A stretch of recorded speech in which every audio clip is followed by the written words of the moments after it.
Hi, welcome back to Jadu Lifestyle, where you get a life and live it.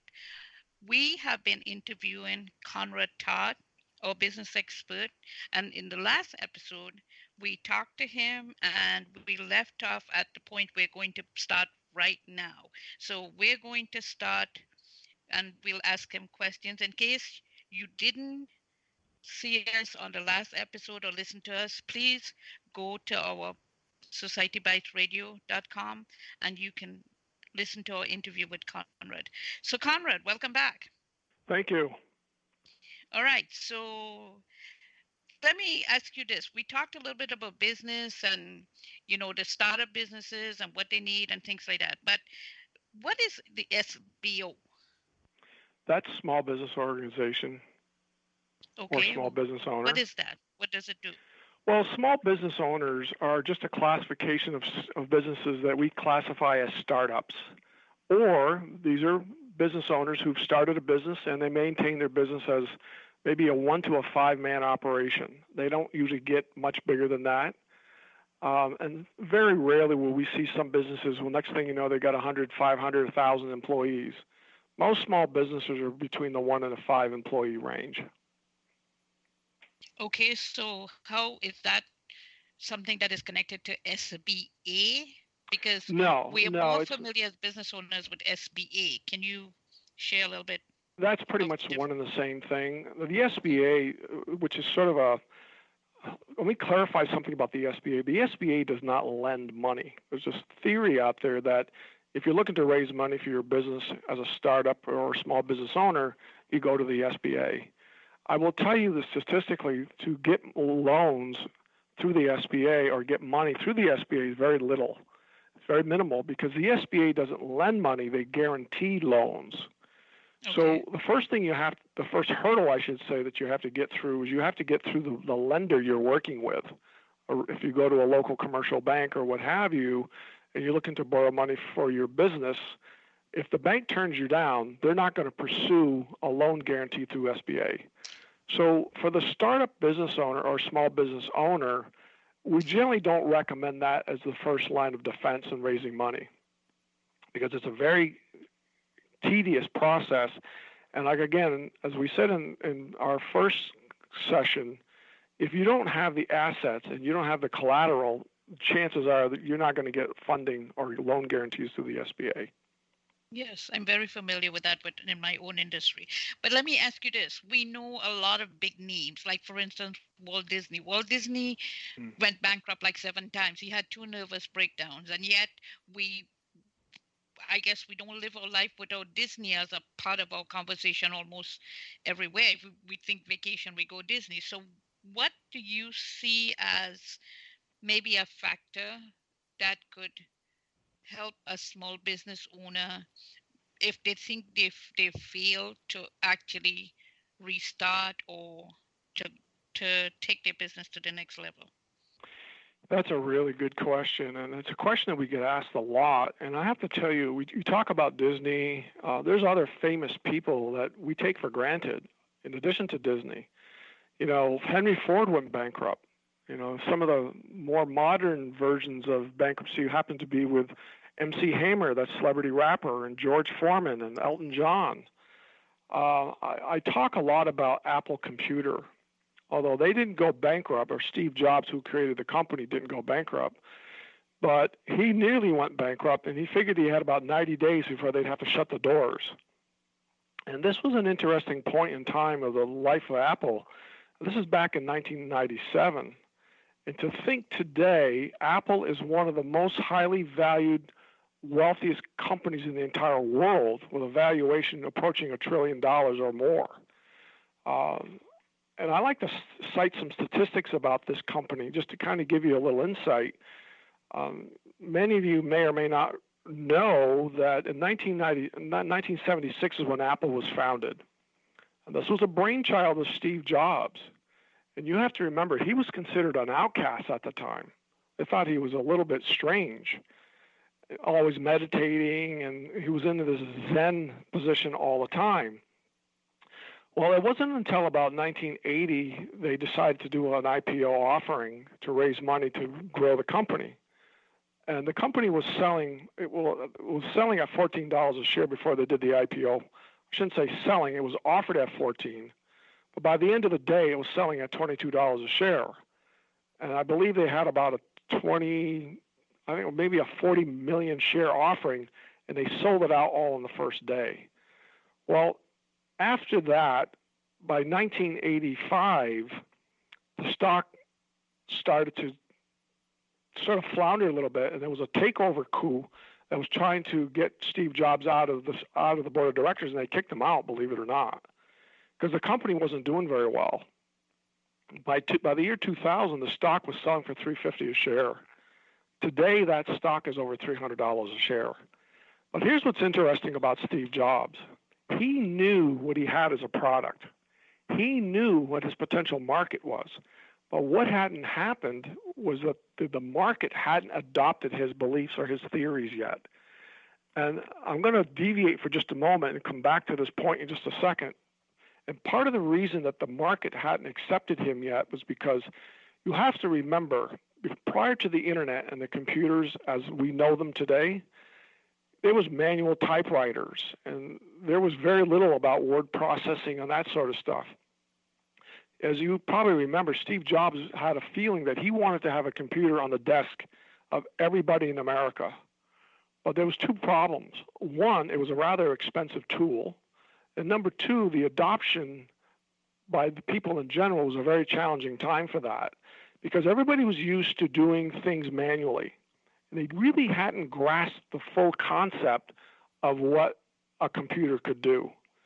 So it took him about 20 years to get this company to be where it is today, and or even longer than that. But it was once they kicked him out of the board of directors, they ended up having to bring him back because they realized Apple was misguided, misdirected, and misfocused. And it wasn't until he came back into the picture that he was able to redirect the company, refocus the company, and make it what it is today. So I share that with you because a lot of businesses may fail. But if you go back, and we talked earlier about Henry Ford and Walt Disney, look how big they are today. George Foreman is another example. He went bankrupt. He was a heavyweight champion of the world. But today, this man is worth $400 million. All because, and it's our belief that someone was able to see the true value of their potential, the true value of what they are offering the market, and they became a success. Okay. That was fantastic information for us. The thing is, as small business owners, we look at that and we say, I know for me, I say, wow, would I be able to get my business concept to that idea, to that size? Sorry. Do you see, or can you add anything that could encourage a small business owner to really think that's where they could go? Because I'm sure when Steve Jobs started his thing in the garage, he probably didn't, or was it Microsoft guy that started in the garage? They didn't think that it was going to be as big as it is. And with technology as it is now, if you're not in a business with technology, what do you foresee for that business that is not into technology? Well, if we were talking about Steve Jobs, just remember something. Steve never envisioned that he was going to make a ton of money or a lot of money. He was so passionate about the technology that he was working on, that he had created. He saw the potential way before the market accepted or grasped the concept.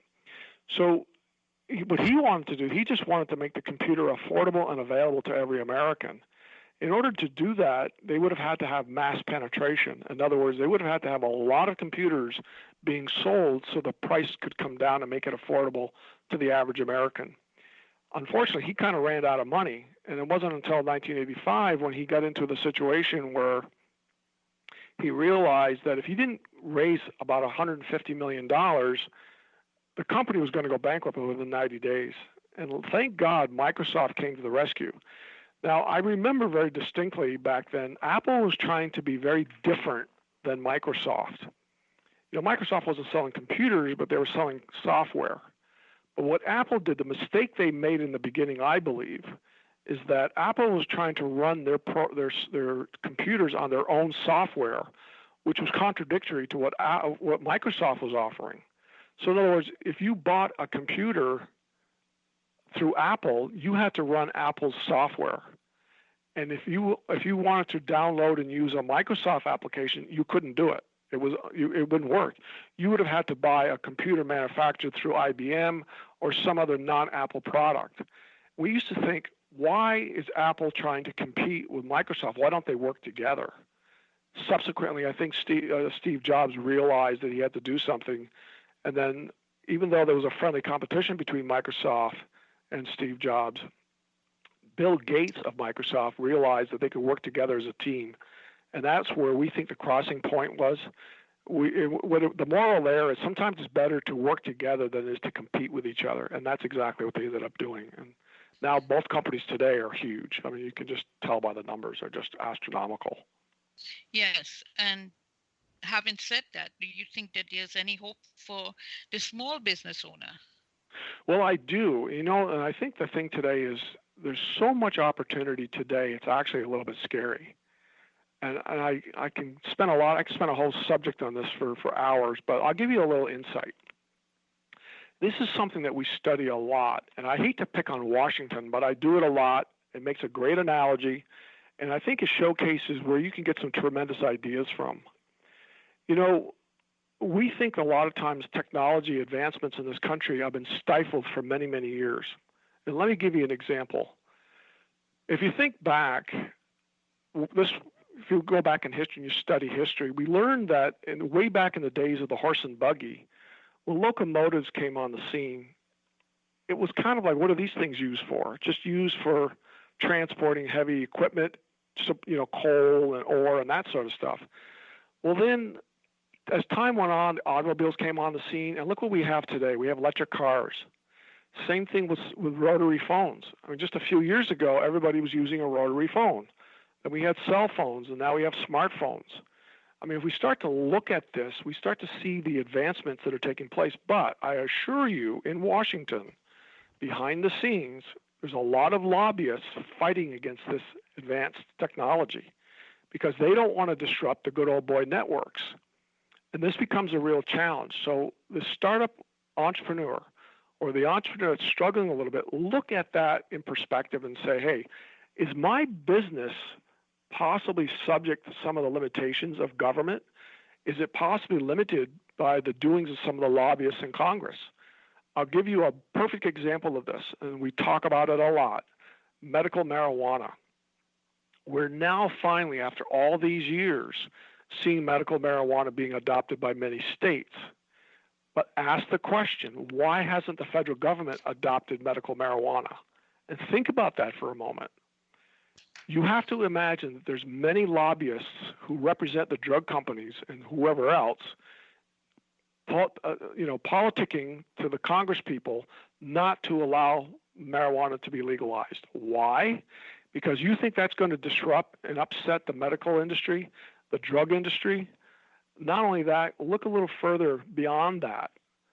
When you don't arrest people for possessing marijuana, what happens to the court systems? What happens to the lawyers? What happens to the jails?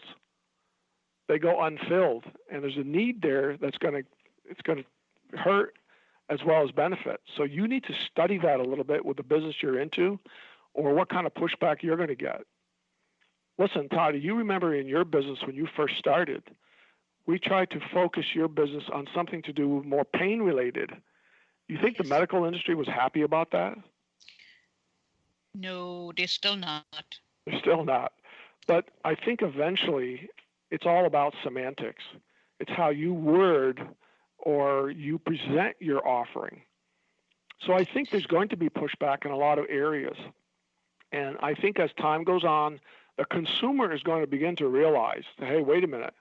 If there's a drug that can alleviate pain, suffering, or ailments, let's discuss it. If there's a way to perfect technology and move technology faster, let's do it. If the government's not going to do it, then the consumer is going to do it, and that's where the startups come in place. So, well, you know what I found is that we have technically doctors that are medical not they're not technically medical doctors, they're alternative providers, like for instance the chiropractors. And I even had problems with them